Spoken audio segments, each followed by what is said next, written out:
إن الحمد لله نحمده ونستعينه ونستغفره ونعوذ بالله من شرور أنفسنا ومن سيئات أعمالنا من يهده الله فلا مضل له ومن يضلل فلا هادي له وأشهد أن لا إله إلا الله وحده لا شريك له وأشهد أن محمدا عبده ورسوله صلى الله عليه وعلى آله وصحبه ومن استنى بسنته واقتفى أثره بإحسان إلى يوم الدين. اللهم إنا نسألك علما نافعا ورزقا طيبا وعملا متقبلا. اللهم علمنا ما ينفعنا وزدنا علما وانفعنا بما علمتنا يا رب العالمين. Vazhdojmë mësimin ton të radhës duke kërkuar ndihmë dhe sukses prej Allahut subhanahu wa taala rreth pra këtij libri të dobishëm dhe të begat me titull Gjawamiu al-Ad'iyati an-Nabawiyya, pra duat përmbledhëse pejgamberike, të shehu nderuar Abdulrazak ibn Abdul Muhsin Abbad al-Badr, Allah e ruajt të birin dhe të jatin dhe na dhënë ne dobi nga dituria e tyre. Kemi rritur tek fjala e autorit Sheikh Abdulrazak al-Badr, Allah e ruajt, i cili thot Sharhu hadith Allahumma inni as'aluka thabata fil amr. Komenti i hadithit o Allah, ty të kërkoj qëndrueshmëri në çështje. Thot autori, Allah e ruajt, rawa at-Tabarani fi al-Mu'jam al-Kabir عن شداد بن أوس رضي الله تعالى عنه قال لي رسول الله صلى الله عليه وآله وسلم يا شداد بن أوس إذا رأيت الناس قد اكتنزوا الذهب والفضة فاكنز هؤلاء الكلمات. Transmeton Tabaraniu në përmbledhjen e tij të madhe Al-Mu'jam al-Kabir nga Shaddad ibn Aus, Allah që t'i kënaqë me të, se ka thënë: më tha mua i dërguari Allahu sallallahu alaihi wa alihi wasallam, o Shaddad ibn Aus, kur të shohësh njerëzit se kanë grumbulluar, pra po grumbullojnë ar dhe argjend, atëherë ti grumbullo këto fjalë. Mbaj mend këto fjalë. Pra është dua profetike. Allahumma inni as'aluka thabata fil amr wal azimata ala al-rushd وأسألك موجبات رحمتك وعزائم مغفرتك وأسألك شكر نعمتك وحسن عبادتك وأسألك قلبا سليما ولسانا صادقا وأسألك من خير ما تعلم وأعوذ بك من شر ما تعلم وأستغفرك لما تعلم إنك أنت علام الغيوب. I tha o Shaddad, lutë Allahun, pra me këto fjalë kur shikosh njerëzit po prekupohen me dynjan e tyre, ti prekupohu, pra edhe lutë Allahun me këtë lutje. Thuaj, o Allah, unë të kërkoj ty qëndrueshmëri në çështje, vendosmëri në rrugën e drejtë, të kërkoj shkaqet obliguese të mëshirës tënde dhe faljen tënde të madhe. Të kërkoj të më mundësosh falenderimin për mirësitë tua dhe adhurimin e bukur ndaj teje. Të kërkoj zemër të shëndosh dhe gjuhë të sinqert. Të kërkoj prej së mirës që ti e di dhe kërkoj mbrojtje prej së keqes që ti e di. Kërkoj faljen tënde për atë që ti e di. Vërtet ti ai që i di të gjitha të fshehtat. Pra thot Sheikh Abdulrazaku në vijim, thot, këto janë lutje madhështore që përmbledhin çdo të mirë të dynjas dhe të ahiretit, fillimin dhe fundin e saj, të dukshmet dhe të fshehtat. Ato pra janë një thesar i madh. Profeti sallallahu alaihi wasallam tha, o Shaddad, kur të shohësh njerëzit se kanë grumbulluar ar dhe argjend, atëherë grumbullo këto fjalë. Pra këto fjalë janë një thesar i çmuar që nuk krahasohet me thesaret e dynjas.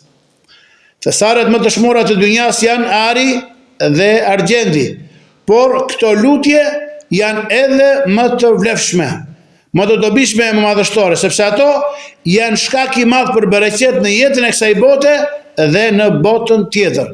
Sepse jo domosdoshmërisht ai që ka ardhur argjend shumë është i bereqetshëm dhe suksesshëm në dynja. Pejgamberi selam në hadithin e Ibn Mesudit çfarë thot? Vërtet Allahu ja jep dynjan atij që e do dhe atij që nuk e do.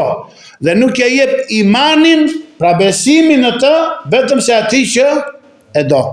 Dhe thot në hadithin tjetër, sikur dynjaja të kishte vlerë tek Allahu sa krahu i mëshkonjës, Allahu jo besimtarit, pra qafirit nuk do t'i jepte një të pirë ujë, por se dynjaja nuk ka vlerë tek Allahu subhanahu wa ta'ala.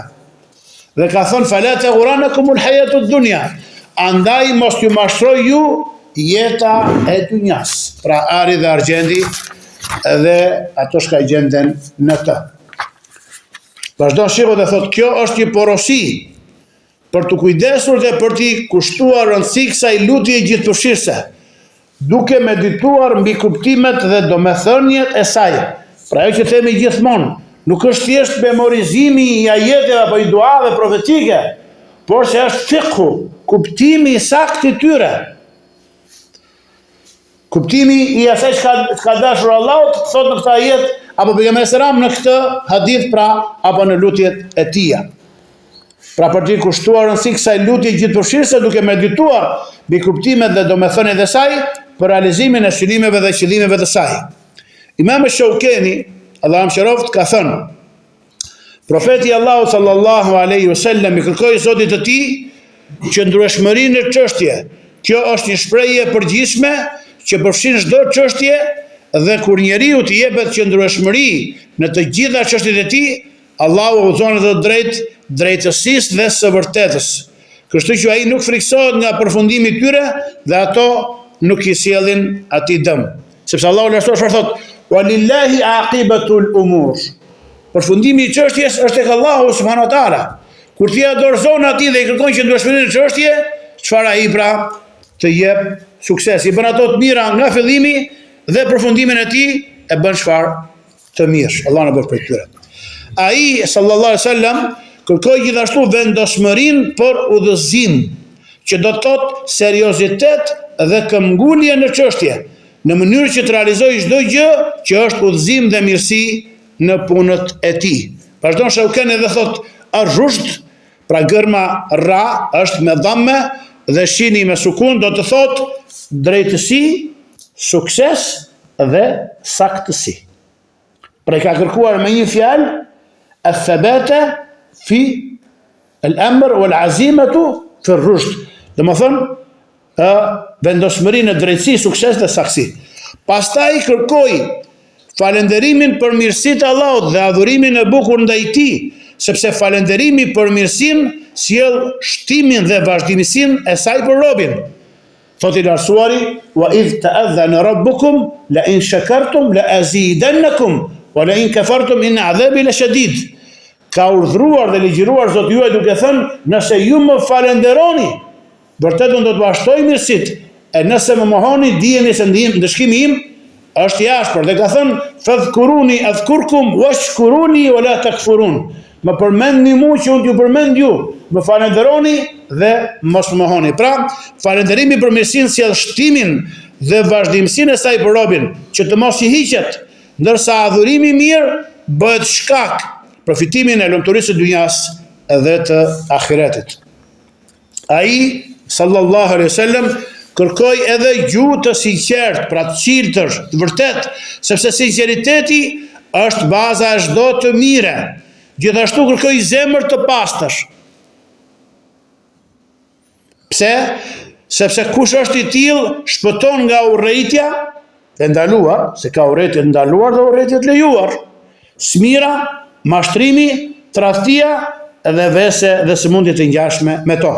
Po ashtu kërkoi që Allahu ta mbrojë nga çdo e keqe që vetëm ai e di, dhe kërkoi prej çdo të mire që Allahu e di, sepse dituria e Allahut përfshin çdo gjë, të madhe apo të vogël, të dukshme apo të fshehtë, nga ato që njerëzit i dinë dhe ato që nuk i dinë. Nuk mbetet asnjë mirë dhe asnjë keqe pa hyrë në këtë kuptim. Gjithashtu kërkoi falje për ato që Allahu i di, sepse Allahu di çdo gjuna që robi e di atë dhe nuk e di atë. E ka bërë pa dashje, pa dieni, ose e ka bërë ose e ka haruar.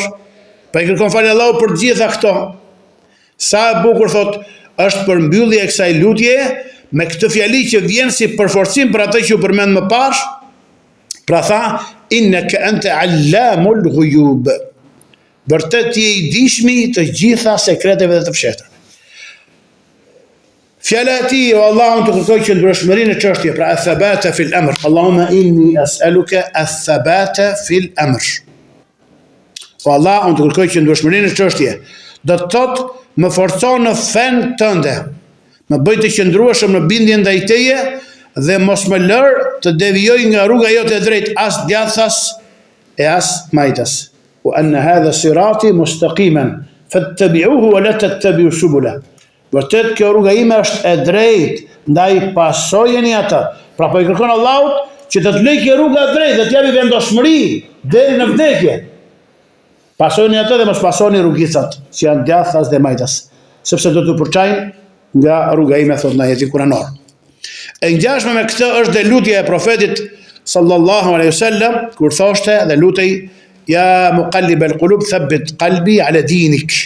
O ti që i rrotullon zemrat, përforcoje dhe përqendroje zemrën time në fen tënde. Siç ka ardhur në hadithin e Ummu Seleme radhiyallahu ta'ala anha, nëna e besimtarve, thuhet se i dërguari Allahu sallallahu alaihi wasallam e përsëriste shpesh, ose ka hadithi Aishës, ja muqallib al-qulub thabbit qalbi ala dinik. Thot Ummu Seleme, unë thash, pra e pyeta, o i dërguari Allahut, a vallë rrotullohen zemrat? Pra ndryshojnë? A i tha po. Nuk ka, edhe ta lexojmë hadithin arabisht, është i bukur. Thot pejgamberi selam, qale na'am, tha po. Ma khalaqa Allahu min bani Adama min basharin illa wa qalbu bayna usbu'ain min asabi Allah, min asabi Rahman, in sha'a qamahu wa in sha'a azagha. Thot pejgamberi selam, po, nuk ka asnjë njeri prej bijve të Ademit që zemra e tij të mos jetë mes dy gishtrimeve për gishtrimeve të Allahut. Nëse ai do e mban të qëndrueshme, përforcon e përqendron, e nëse do e devijon edhe e lakon atë. Allah na ruaj nga devimi dhe lakimi. Allahut i kërkojmë qëndrueshmëri në fen e tij të saktë. Dhe ajo që synohet me çështjen el amr është feja e Allahut të plotfuqishëm e të lartësuar, të cilën ai u lehtësoi robërve të tij dhe i urdhroi ata me të. Fjala e tij dhe vendosmëri në udhëzim, pra rushd, udhëzimi i drejtë është e kundërta e devijimit. La ikraha fi din, qad tabayyana ar-rushdu min al-ghayy. Nuk ka detyrim në fe, është bërë i qartë udhëzimi nga devijimi. Çfarë thot Sheikhul Islam Muhammad ibn Abdul Wahhab? Thot ar-rushd dinu Muhammedin sallallahu alaihi wasallam. Rushdi është feja e Muhamedit sallallahu alaihi wasallam. Pra rushdi, që është udhëzimi i drejtë, është e kundërta e devimit. Ai nënkupton bindjen ndaj Allahut, përkushtimin në adhurimin e tij dhe largimin nga gjunahet, pra veprimi i urdhresave me devotshmëri dhe largimi nga ndalesat. Njeriu i udhëzuar është ai që i bindet Allahut dhe përkujdeset për bindjen ndaj tij. Kjo bindje ka nevojë për vendosmëri, në mënyrë që njeriu të vazhdojë në adhurim dhe në bindje. Shpeshherë robi dëgjon këshilla të dobishme, sikur ne mundohemi me dëgju këshilla dietarësh, por vendosmëria e tij për të vepruar mbetet e dobët. Prandaj ai, pra robi, ka shumë nevojë të kërkojë Allahut vendosmëri në udhëzim, sa herë që t'i arrijë ndonjë e mirë, ta veprojë dhe ta praktikojë atë në mënyrë që të bëhet prej njerëzve të saj. Siç ka thënë dikush prej selefëve, në një efer të bukur ka thënë, nëse dëgjon një sunet të saktë të pejgamberit selam, zbatoj atë qoftë edhe një herë vetme, ringjallë këtë sunet, ti do të jesh prej njerëzve të tij, prej njerëzve të sunetit. Por nëse zbaton më shpesh dhe gjithmonë, atëherë pra ky është vendosmëria në sunetin e pejgamberit sallallahu alaihi wasallam. Ibn al-Qayyim al-Jauziyja, Allahu mëshiroft, ka thënë, plotësimi i robit arrihet me vendosmëri dhe qëndrueshmëri.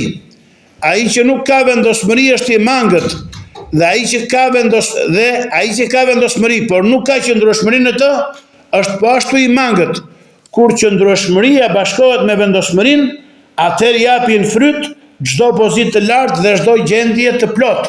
Prandaj në lutjen e profetit sallallahu alaihi wasallam, të cilën e transmeton Imam Ahmedi dhe Ibn Hibani në Sahihun e tij, thuhet: O Allah, unë të kërkoj qëndrueshmërinë në çështje dhe vendosmëri në udhëzim. Vazhdon Ibn Qayyim dhe thotë: dihet se pema e qëndrueshmërisë dhe vendosmërisë nuk qëndron vetëm mbi trungun e durimit. Çfarë krahasimesh dhe paralelizme. Çfarë thotë?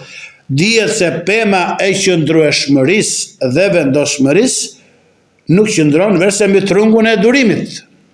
Sikur robi ta dinte thesarin që gjendet nën këto 3 shkronja: sabr, sabr, duroj. Do më thënë, emrin durim nuk do të ndahej kur prej ti, prej sabrit. Pra ne ka thënë Sheikhul Islam Ibn Taymija dhe të tjerë përveçti kanë thënë, imani ka 2 gjysma. Gjysma është durim dhe gjysma është falënderim. Thotë i lartësuari: وجعلنا منهم أئمة يهدون بأمرنا لما صبروا وكانوا بآياتنا يوقنون. Dhe prej tyre bëm imamllar prisa që udhëzojnë me urdhrin ton, kur qenë të durueshëm dhe qenë të sigurt në ajetet tona.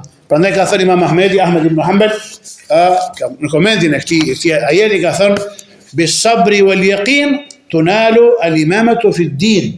Me sabër dhe me bindje, pra me siguri të plot, arrihet imamllëku pra në fe. Allah na bëj prej tyre.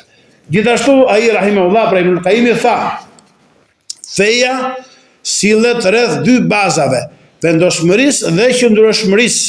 Këto janë 2 bazat e përmendur në hadithin që transmeton Imam Ahmedi dhe Nesai nga profeti sallallahu alaihi wasallam, se ka thënë: o Allah, unë të kërkoj qëndrueshmëri në çështje dhe vendosmëri në udhëzim. Barakallahu fik.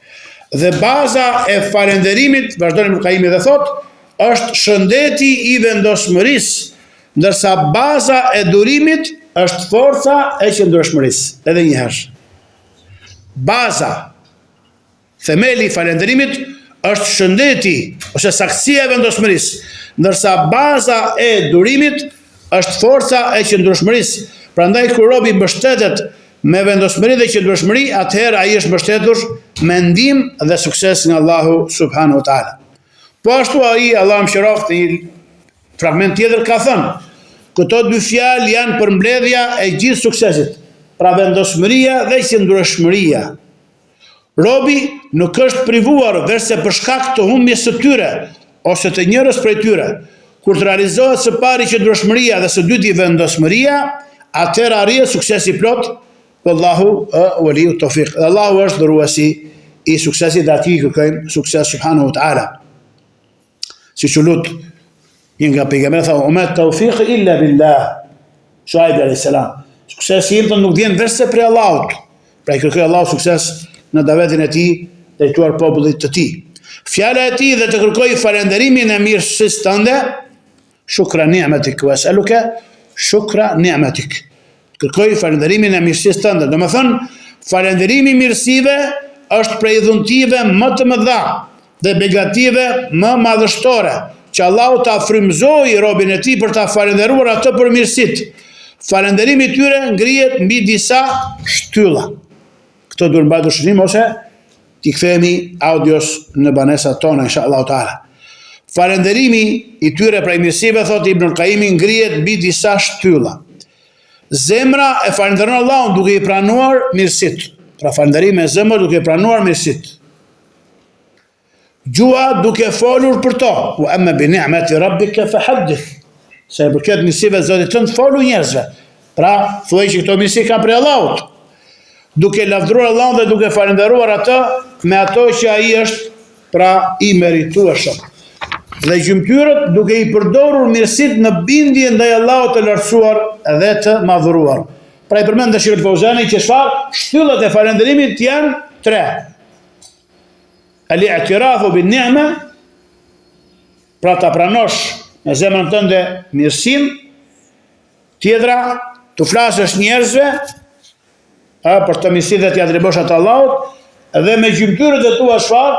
Pra ta falënderosh Allahun duke i përdorur gjymtyrët ose mirësitë që Allahu t'i ka dhënë në bindje ka shi Allahu të lartësuar dhe të madhëruar. Fjala e tij dhe të kërkoj adhurim të bukur ndaj teje, të husna ibadetik, do me thënë, adhurimi i mirë është një kërkesë madhështore dhe një synim fisnik.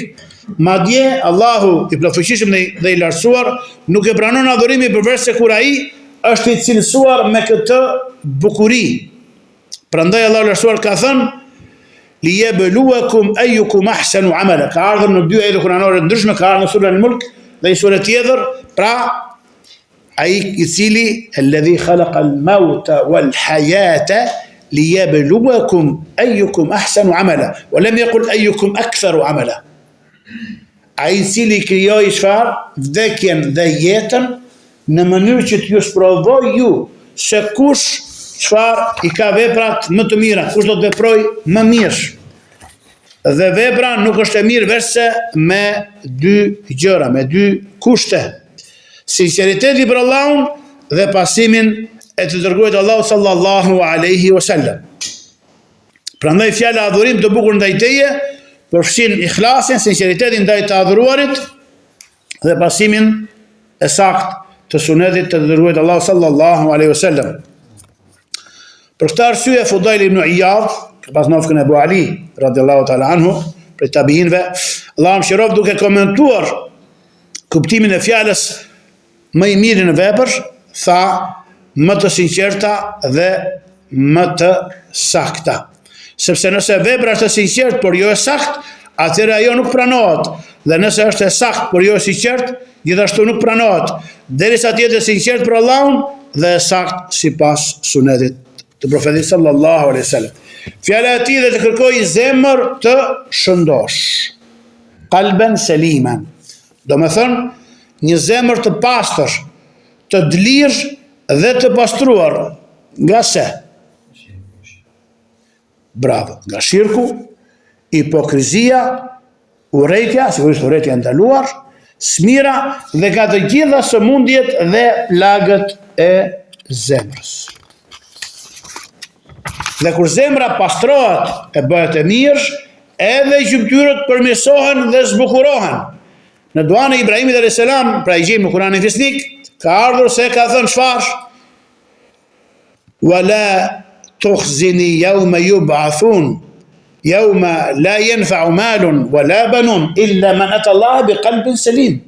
Çfarë lut në fund të duas tij dhe mos më turpro ditën kur do të ringjallen krijesat. Ditën kur nuk bëjnë dobi as pasuria e as fëmijët, përveç atij që vjen tek Allahu me zemër të shëndosh, ose të ruajtur, ose të pastër. Do më thënë, zemër e pastër nga shirku dhe hipokrizia. Zemër e pastër, e ruajtur nga shirku dhe hipokrizia, e pastër nga syfajësia dhe gjërat e ngjashme me të, si dhe e pastër nga sëmundjet dhe plagët e zemrës, të cilat janë të shumta dhe të ndryshme. Kur zemra tjetë e shëndosh, atëherë edhe gjymtyrët e pasojnë atë në shëndoshmëri. Pra kur zemra është e shëndosh dhe e saktë, edhe gjymtyrët janë të tilla. Për këtë profeti sallallahu alajhi wasallam në hadithin e Nu'man ibn Bashirit radhiyallahu ta'ala anhuma, hadithi i gjatë, çfarë thotë në fund? Ala inna fil jasadi mudgha idha salahat salaha al jasadu kulluhu wa idha fasadat fasada al jasadu kulluhu ala wa hiya al qalbu. Pejgamberi sa ka thënë, vërtet që në trup gjendet një copë mishi, e cila nëse përmirësohet i gjithë trupi, e nëse ajo prishet, atëherë prishet i gjithë trupi, vërtet ajo është zemra. Ibn al-Qayyim Allahu mëshiroft ka thënë, zemra e shëndosh është ajo që është e pastër nga shirku, urrejtja, mlefi, smira, kooperacia, mendjemadhësia, dashuria për dynjan dhe për pozitën. Ajo është e pastër nga çdo sprov, pra fitne ose gjë joshse apo turbulluese apo shpenguese që e largon nga Allahu, e pastër nga çdo dyshim që bie ndesh me lajmin e tij dhe nga çdo epsh që kundërshton urdhrin e tij. Pra pas kemi shumë armiq të zemrës sonë. Duhet kemi kujdes për tyre. Dhe nga çdo dëshirë që rivalizon atë që do Allahu, dhe nga çdo pengesë që e shkëput zemrën nga Allahu. Kjo pra thot është zemra e shëndosh. Vazhdon dhe thot, ajo jeton në një xhenet të hershëm. Në këtë botë, në një xhenet në jetën e varrit dhe në një xhenet ditën e ringjalljes. Mirë po, shëndeti i saj nuk plotësohet plotësisht, ose nuk realizohet plotësisht, derisa të shpëtojë nga 5 gjëra. Mbajmë këto 5 gjëra, për cilat duhet ta ruajmë zemrën tonë, barakallahu fikum. Nga shirku që bie ndesh me tauhidin, 5 të kundërta. Ti thua unë duhet ta veçoj Allahun me tauhid, o ruaju nga shirku. Pra ne ftojmë në tauhid pjesë e sunetit dhe falënderojmë nga shirku që është e kundërta e tij. Nga bidati që kundërshton sunetin, ne mësojmë sunetin që ta zbatojmë dhe falënderojmë nga bidati dhe bidatçinjt. Jemi të hapur në këtë gjë. Nga epshi që kundërshton urdhrin e Allahut. Vjen urdhri i Allahut, vjen dëshirat e nefsit. Ku do jesh përsi? Besimtari jep përsi Allahut subhanallahu teala, edhe lufton pra me nefsin e tij. Është në luftë, nga njëherë mund epshi, nga njëherë, pra nga epshi që kundërshton urdhrin e Allahut, nga pakujdesia që bie ndesh me përmendjen e Allahut, pati është gafil, e kundërta e që bën dhikë shumë, dhe nga pasimi i tekave që bie ndesh me sinqeritetin dhe përkushtimin e pastër ndaj Allahut. Pra përfundoi fjala e tij. Edhe një herë. Mirë po shëndeti i zemrës nuk plotësohet, pra nuk realizohet plotësisht, derisa të shpëtojë nga 5 gjëra. 1. Nga shirku që bie ndesh me tauhidin. 2. Nga bidati që kundërshton sunetin. 3. Nga epshi që kundërshton urdhrin e Allahut. 4. Nga pakujdesia që bie ndesh me përmendjen e Allahut dhe 5. Nga pasimi i tekave që bie ndesh me sinqeritetin dhe përkushtimin e pastër ndaj Allahut. Fjala e tij sallallahu alaihi wasallam saluke lisanan sadiqa. Kërkoj gjuhë të sinqertë, domethënë sinqeriteti i gjuhës është që çdo gjë që del prej saj të përputhet me këtë zemër të shëndosh, sepse gjuha është e lidhur me zemrën. Për këtë arsye është thënë, sinqeriteti është përputhja e zemrës me gjuhën. Dhe kanë thënë për hipokrizinë të kundërt në këtij hipokrizimi, që hipokrizia është çfarë? Mos përputhja e gjuhës me zemrën. Kur gjuha është e sinqertë, atëherë të gjitha gjymtyrët e pasojnë atë në drejtësi dhe qëndrueshmëri. Siç tregohet në hadithin e saktë nga profeti sallallahu alaihi wasallam se ka thënë: "Idha asbaha ibnu Adam fa inna al-a'dha kullaha tukaffiru al-lisan." Ay تتوجه إلى اللسان فتقول اتق الله فينا فإنما نحن بك فإن استقمت استقمنا وإن اعوججت اعوججنا. Në këtë hadith profeti sallallahu alaihi wasallam thotë, kur biri i Ademit zgjohet në mëngjes, të gjitha gjymtyrët e trupit të tij drejtohen gjuhës dhe i thonë: "Fiksoj Allahut për ne, sepse ne jemi të lidhura me ty. Nëse ti flet drejt, pra qëndron drejt, edhe ne do qëndrojmë drejt.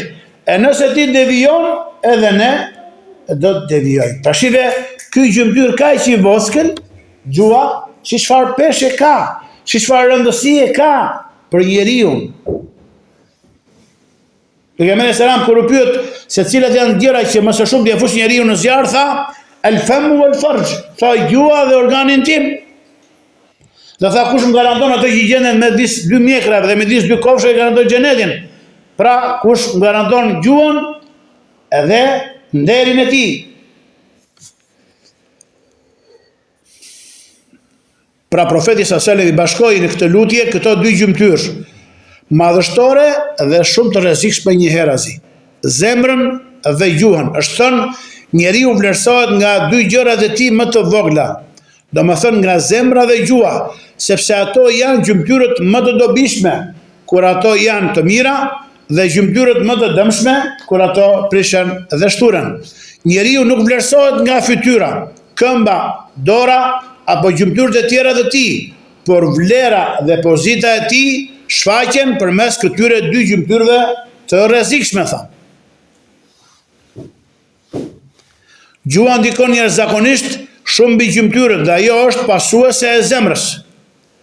Për këtë arsye, në hadithin që transmeton Imam Ahmedi nga Anas ibn Malik radhiyallahu anhu, se profeti sallallahu alaihi wasallam ka thënë: la yastaqimu imanu abdin hatta yastaqima qalbu, wa la yastaqimu qalbu hatta yastaqima lisanu. Pejgamberi selam thotë në këtë hadith, nuk yastaqim, nuk qëndron drejt besimi i robit derisa të drejtohet zemra e tij, dhe nuk drejtohet zemra e tij derisa të drejtohet gjuha e tij.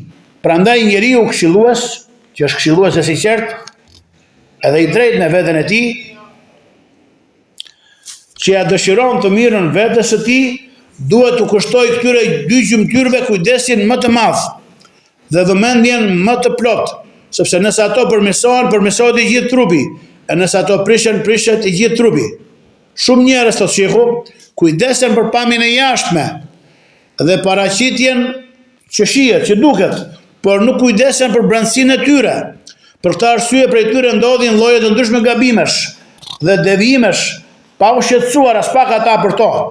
Gjë që u aksenon pozitën, u adopson vlerën dhe i çon në vend e poshtrimi edhe nënçmimi. Arabët kanë një shprehje të bukur dhe thonë: "Thiyabuka yarfa'uka qabla julusik, wa 'ilmuka yarfa'uka ba'da julusik." Thot veshja të ngre para se me ul me njerëzit, ndërsa dituria, pra ajo shka flet, të ngre pasi të ulesh me njerëzit.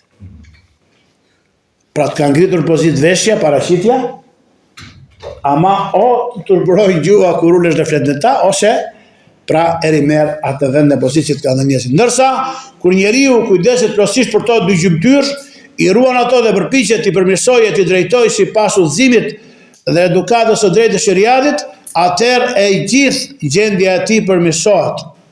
Fjala e tij dhe kërkoj prej teje nga e mira që ti e di, dhe kërkoj mbrojtje tek ti nga e keqja që ti e di, kjo thot është prej lutjeve gjithëpërfshirëse të përsosura, ku robi i kërkon Zotit ti në këtë fjali të gjitha të mirat, të dukshmet dhe të fshetat, të hapurat edhe ato të mbuluarat, ato të dunjas dhe ato të ahiretit, sepse fjala e tij sallallahu alaihi wasallam dhe kërkoj prej teje nga e mira që ti e di, përmbledh të gjithë të mirën në dunja dhe në ahiret. Ndërsa fjala dhe kërkoj mbrojtje tek ti nga e keqja që ti e di, përmbledh kërkimin e mbrojtjes nga çdo e keqe, fatkeqësi dhe dëm në dunja dhe në ahiret.